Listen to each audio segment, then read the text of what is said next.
I showed up 25 minutes early to do a simple calibration, rolled my city-issued case onto the curb, and figured I'd be done before the coffee cooled.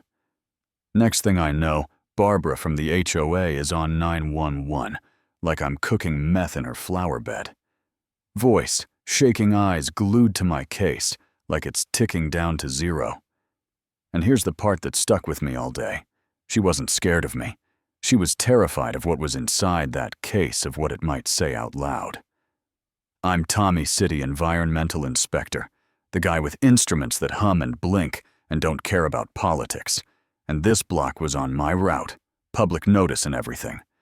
So I popped the latches like I do 100 times a year, screens, waking up fans, spinning that little red banner flashing during self-test the way it always does.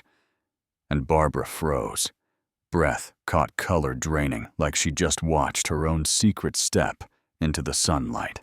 She marched toward me with that HOA stride people practice in mirrors. "What are you doing with that equipment?" This early chin-high finger pointed like a tiny spear, and I stayed even. Because that's the job.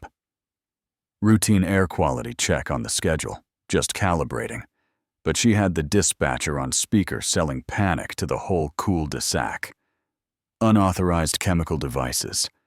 Suspicious activity loud enough that window blinds fluttered like moths. Neighbors eased out to the porches. A dad with a toddler on his hip, an older lady with a walker, a couple still in slippers. All of them watching me, lay my tools on the curb like a picnic. Nothing hidden. Everything labeled. Because transparency is the only oxygen in moments like this, you know what I mean? Officer Mitchell pulled up with measured calm. The kind that makes a crowd breathe, again asked me for permits. Checked my badge, scrolled the route on my tablet. Gave a small nod that said, he's seen hysteria before, and it rarely matches the paperwork, and then asked if I could demonstrate right here, where everyone could see. And Barbara snapped. No demonstrations. Not without more authorization, which landed exactly like you think it did. I explained the sampler in plain English, while it warmed what it reads, why it beeps, how we set baselines. Front yard air, behaving like front yard air. A little tailpipe, nothing scary. Then I turned the intake toward Barbara's fence and watched the bars climb a slow creep to a hard spike, the alarm pulsing the compressor working like it wanted the truth faster than the air could deliver it. I rotated away. Bars dropped, rotated back. Bars screamed, and I felt that tingle along my arms that says, the math in your hands is bigger than anyone wanted to admit. Interesting. I said the calm word we use when people are listening with their heartbeat, and Mitchell leaned in. What kind of levels? And I said the kind that means we call the specialist, no, not after lunch. While dispatch pinged the EPA liaison, neighbors started talking quietly the way people do when they're trying to decide if what they've noticed is real. The older woman, Mrs. Henderson, said she'd smelled a sweet chemical on hot afternoons. The dad said his kid's cough came on fast. After backyard soccer. A young mom blinked hard, like she didn't want to connect the dots out loud, and Barbara cut through all of it with threats about rumors and property values, which did not help her case even a little. Wilson Environmental Health Specialist rolled up with confirmatory gear that makes my kit look like a toy, clipped a second unit to the fence. Verified my calibration, mirrored the feed. So the porch crowd could see, and within minutes, his screen matched mine. Same spike, same warning, same bad direction. And that was the first time Barbara lost the room. Not because she got louder, but because the numbers did. Then came the twist that flipped the street on its head. A pickup pulled to the curb, and a contractor climbed out. Jaw tight, shoulders sagging like he hadn't slept in weeks. "Name's Mike Sullivan," he said to the detective who'd just arrived. "I installed turf here 3 weeks ago, and I can't keep quiet." And he showed texts and emails with brand names and warnings he'd sent, saying the material was industrial grade with recycled waste byproducts, legal only in ventilated commercial spaces. And he admitted she offered double when he balked, then leaned on her HOA title when he still hesitated. Barbara tried a new story on the fly, said I was framing her planting evidence, targeting her because she enforces standards. And Mitchell checked my body cam log and EXIF timestamps, while my wife, Rachel, who knows my routes and keeps receipts like a religion, stepped up with my travel records from the week of the install conference. Badge's hotel receipts, the works, and you could feel the conspiracy theory lose oxygen in real time. Yeah, that happened. The crowd's fear turned into anger. You could taste, and Dr. Wilson called for a perimeter and a preliminary advisory, which is a fancy way of saying we started evacuation quietly so parents could grab meds and diapers without a scene. And as we moved house to house, Barbara popped the trunk like she was going to tidy up before the cavalry arrived. Problem is, the bags inside didn't look like clippings. They looked like chunks of turf with a rainbow sheen.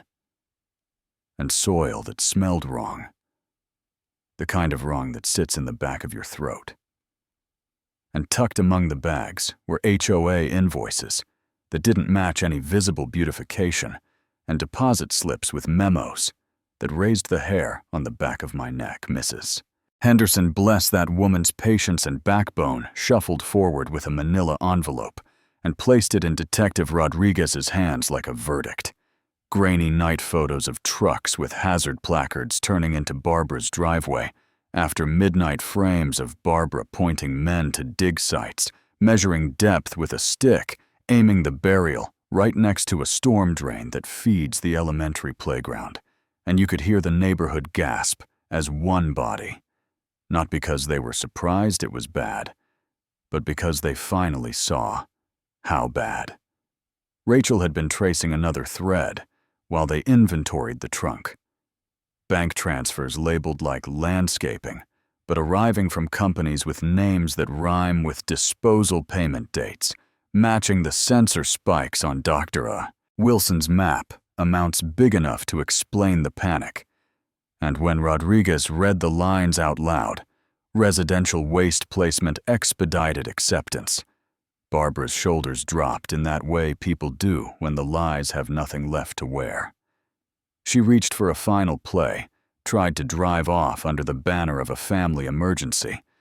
But Mitchell's hand went up probable cause, had a trunk full of it, and the cuffs clicked with a sound I won't forget. Not because it was dramatic, but because the block went quiet, as if everyone finally exhaled together. You want to know what justice looks like after the sirens fade. It looks like tents and backhoes and crews in Tyvek. It looks like soil cores in labeled tubes and charcoal towers, scrubbing air.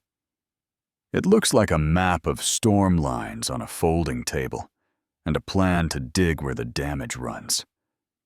It looks like kids holding their parents' hands in hotel lobbies for a few nights, while neighbors text room numbers and spare diapers and encouragement. It looks like hard days that end in clean readings, then greener weeks, then a dashboard that holds steady in the safe zone long enough for a block party to feel like a block party again.